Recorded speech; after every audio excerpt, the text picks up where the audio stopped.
So, I am here with Sammy. Hi. Sammy owns this car. This is her... Mini Cooper 2023 Resolute Edition, affectionately named Zippy. Affectionately. Affectionately because if you buy a brand new Mini, they will give you a little badge that you can customise and put on the front of your bonnet. Look at that. All right, so when did you buy this car? Was it new? It was brand new. So last October, my husband and I needed a second car because we have two girls with us, and we... Hang on. But you must own an SUV if you have children, surely. I've never owned an SUV. Prior to this, I think most of our cars have been two doors, actually. Oh, wow. So this just continues our love and fascination of small, fast, light vehicles. So you're a leadfoot. Yes, that's right. She's fully admitting that right now. Okay, great. And we are going to go for a drive. I'm going to flip this around. And if you want to do a quick walk around, actually, Zippy is charging right now, so we can show you that. So, Zippy, Resolute Edition, limited edition. Basically the last range of Mini Cooper vehicles with the same chassis as the ICE vehicle components. The battery actually is at the bottom in the T-bar shape. But from the outside, you can't actually tell that it's an electric vehicle until you see, instead of a petrol fuel cap, we've got an E charging port around the back. Yep. You'll see that there are no tailpipes at the back because why would an electric car emit tailpipe emissions? Cute badge here to remind everyone this is an electric. But apart from that, it's got the same fun-loving spirit and character of the previous models of a Cooper, just electrified. With my Mini purchase, I was given 5 years of free ChargeFox membership, and I just calculated I've done about 10,000 kilometres on my car at the moment. I've saved about $2,500 on petrol. And I haven't paid anything for charging. I would like to say it's spacious. Look at these doors. If I open the doors here, you will see that it is two-door. Yep. I just flip the switch open and you can see that I've managed to fit both a baby capsule and a car seat. Very spacious, very comfortable, yep. Very classic. It's just such a comfortable car and very, very adorable. So you bought this car in 2023. What inspired you buying an electric car? So, as I mentioned in actually another podcast episode, my husband and I were actually thinking about converting our house to all electric. Mm-hmm. And buying an electric car was the last thing that we needed to do so. My husband and I, we have driven manual ICE vehicles the duration of our marriage. Mm-hmm. However, I was looking at all the incentives associated with purchasing an electric vehicle. The New South Wales government, thankfully, incentivised the purchase of electric vehicles by subsidising it by $3,000. Mm-hmm. So we managed to get that rebate. And then we did the calculations on how much it would save in terms of petrol. But can I just say, the biggest clincher for me, I was pregnant with my second daughter, and I was sick of standing behind the car, locking up the gate and breathing in toxic tailpipe emissions. I just gagged every single time. And once we got our electric car, I could breathe again. It was just so nice. So I'm not going back for that very, very reason. So my next question was, would you ever go back to a petrol car? No, never. No. I absolutely love this car. I think as a mum, there are so many things driving an electric vehicle that just make it so convenient. Like what? Like not having to go to a petrol station, fill your car with your sleeping children in the car and having to wake them up. Preheating your car or pre-cooling your car before you reach the car so the car is nice and cool or nice and warm. So when the children go in, they're not sweating to death or freezing to death. Mm. The other thing is just how quiet it is. The fact that I can hear myself, my music really well, and I don't have to, smell other, toxic fumes just as we were driving in the local area. It's just a very pleasant experience. Are you more aware of the pollution now coming from other vehicles because you drive an electric car? Yes, I would say that. I mean, pregnancy does that to you. You just get a heightened sense of smell. But particularly for me, as I was, locking up the gate, we park our car in the garage. not having any fumes whilst we were standing there was just a big bonus. And, you know, I'm thinking about the next generation now. I don't want my kids breathing in all this stuff. Yeah. But yes, I would say I'm attuned to it just because I appreciate how clean air is, or can be. We're going to hit a green light soon and I'm just going to race. So this is my other thing. My fun little thing about electric vehicles is just the instant torque. I never was a car person, and I just found it like, you know, sort of functional experience having to get from A to B. But when I'm at the front of a queue, green light, ready to go, I can legally go from 0 to 80 and just bypass everyone by several meters and not speed. Under the speed limit. Yes. I'm at least 50 to 100 meters in front of everyone now. Wow. And I don't think they expect to see that from a little electric vehicle. And there's no, you know, I'm not a hoon. I'm not trying to show off my fancy engine noise. I'm just cruising along and enjoying the ride and enjoying my space. And that was a lovely takeoff. Yes, thank you. That was just delightful. It's so quiet. I actually really like the noise it makes when it accelerates. It's really cool. And it's interesting. I used to hear my husband come back from home with his loud Renault Clio engine from a few hundred meters away. So I always knew that was home. But now that I've actually adjusted to it, and different electric vehicles have that different whirring sound, I know when it's his vehicle coming home, even though it's super quiet. And we don't wake up and annoy our neighbours with that noise. There's nothing worse than someone, this really goes, this car.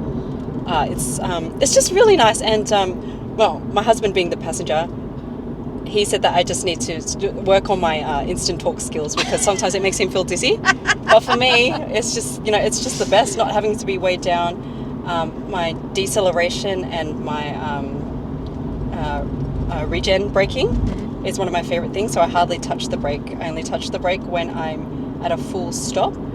Just makes the driving experience really nice because it's a very similar experience to when we were driving manual cars, when you're decelerating and shifting down gears. I mean, the car's doing it for you, but just liking that ability to adjust and charge the car whilst you're decelerating. On the practicality side, you are proving that you can have 2 small children in a 3-door car right here, right now. Yeah, well, they're not complaining at the moment.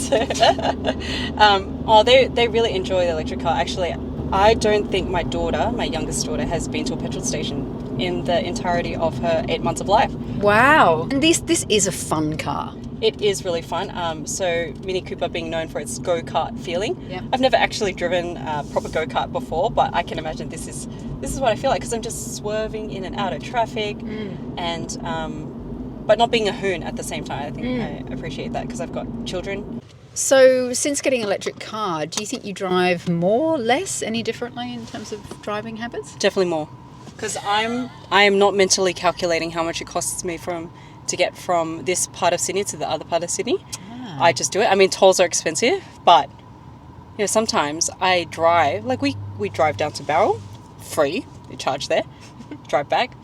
But, you know, if we were to do the same route using a petrol car, it's probably $20, $30. And what would it cost you in this? It's free. Oh, absolutely free.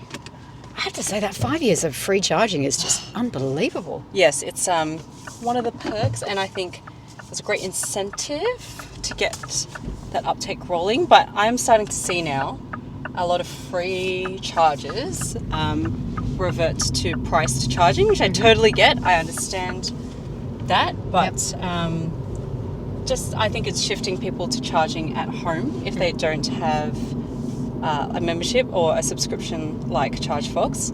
And in some ways that's a good thing because I think it gives EV owners and others a chance to review their energy plans and to see whether it's actually a good deal. Well, it also frees up those charges for people who can't charge at home. Yeah, that's right, like apartment owners. And this part of Sydney, just the public transport infrastructure is just lacking at this point in time. And so I just don't have the luxury of transporting 2 kids across Sydney using public transport in a seamless way. If I was living in inner city Sydney, maybe, but we're just not in that part of Sydney, and a lot of people just drive everywhere. Yeah. I just think there's a lot of stigma to address regarding like the safety hazards of electric vehicles, and also just getting around planning your trip so that you have a charger to go to if you run out of kilometers. So I would say that yes, probably the first couple of weeks I was getting around ChargeFox and other public charging chargers around my area to see whether I could last. But so far, I have not run out of charge. I've become very close, but Because what's the range on this car? It's only like a measly 180 kilometers. Wow. And look, I use my heating and cooling without any sort of guilt or restraint. I put my heat seaters. Would you like some heat seating? There you go. Sure. One for me as well. And because look, I've got kids. I can't just not use the air conditioner, and I get cold in the morning. So that's factored as part of the battery. But you managed to drive with that little range in the car completely fine. Yeah, because I plan. I'm a planner. Okay. And look, if you can get around the planning, and life is easier. But yeah, it is some work. Just because we're used to having petrol stations everywhere at every turn. We don't have public chargers around everywhere at the moment, but we're getting there. We actually plan our trips based around whether there's a charger nearby. So for example, Friday night is our dinner night. We need to charge our car regularly anyway, and so one of our local eateries, shout out to Ed Square, they have 3 sets of local ChargeFox chargers nearby. Right. So 1 in the shopping centre and 2 in 2 different commuter car parks. So we just charge our car, have our dinner, and by the time we finish dinner, we've got more battery range, kilometre range, than when we started. That's so cool. Yeah. So you do your charging while you're doing something else. Yeah, always.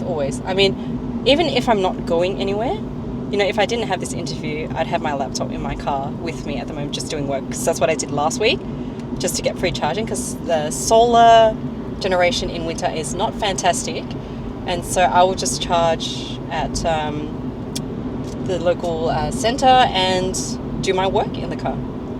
Yeah, that incentive of free charging, you can't really get past that, can you? Yeah, and so this is where the planning comes in, because, who doesn't love free charging, or at least cheap charging? And just, multitasking and getting the most financial value. I think you talked about what incentivized me to actually think about electric vehicles. Actually, I remembered one, and it was the financial one, because, I was pregnant with my second daughter, and I knew that we were going to be on a reduced income for quite a while. And when you're on maternity leave, you can't actually get money. So how do you actually save money when you're not earning money? And so I looked at all the ways I could reduce the expenditure in my house, the big ticket items. I'm not just talking groceries and stuff, because actually power, transport are your 2 biggest expenses in a household. And so I effectively addressed those by taking the hits of the upfront cost of solar and an electric vehicle, but savings wise, it is saving us so much money. And that's ongoing forever. Yeah, well, I hope so. For the time that you have those things. Yes, God willing, I don't crash this car or anything like that, 'cause I don't think I have enough money for another electric vehicle. But I'm just appreciating and thankful for what I have now. Everything has been working out really well, and it's just slotted into our life with some research and some preparation, but overall, net positive. I don't think, particularly female drivers, and particularly mums, they just assume that, we just need a big car, we're just going to absorb the cost, it's expensive, but sometimes feeling stuck as to, is there an alternative than just driving a vehicle that costs a lot, that takes up so much space, by the way. Space, it's difficult to park. Yes. Stressful. And they're just getting bigger and bigger.